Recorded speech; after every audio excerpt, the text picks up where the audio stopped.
So, Michael, one of the first steps in moving our sons forward from this bullying experience is building social currency and credibility with their peer group. Do you have any tips on how they can do that? Oh, there's a lot you can do. What you're saying about social currency and social credibility, if your son is really good at the violin or the piano, that's not going to count for much at all in the playground. If your son's very good at, say, football or soccer or something that requires a lot of strength, that gives you a lot of social credibility and social currency. So it's good for our kids to be great musicians. It's good for them to have confidence in that area if they're good at it. But at the end of the day, if you have to choose between your son being good at ballet or good at football, you choose football, not because you're sexist, not because, I don't know, you just want him to be all macho or something. You choose football because it gives him that social currency and that social credibility, and someone who's been bullied needs that.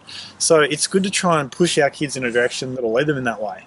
What do you reckon? Well, team sports in particular, you don't have to leave, what makes your son him behind or anything like that. But particularly team sports, I think, are fantastic for all sorts of reasons for young boys, particularly those who are being bullied. Not only are there the old adages of building communication and teamwork and all the rest of it, but it also teaches them social skills and how to develop relationships with other boys, which is going to be a huge factor in pulling them out of getting stuck in bullying. That's right. And often the guys who have been bullied, they've been in that spot partly because they didn't have the social skills of how do I interact socially.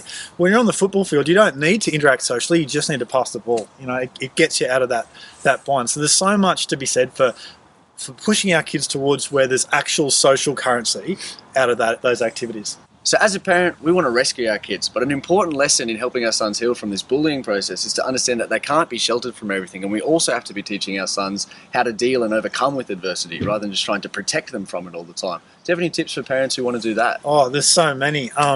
That's so true though. As parents, when our kids are 5 and they fall over, we want to step in and pick them up and rescue them and put a band-aid on them, and that's good when they're 5. But our son's not 5 now, so we can't rescue him from these things. He's going to have to face that adversity. He's going to have to learn from it and grow from it. He's going to have to learn to conquer it.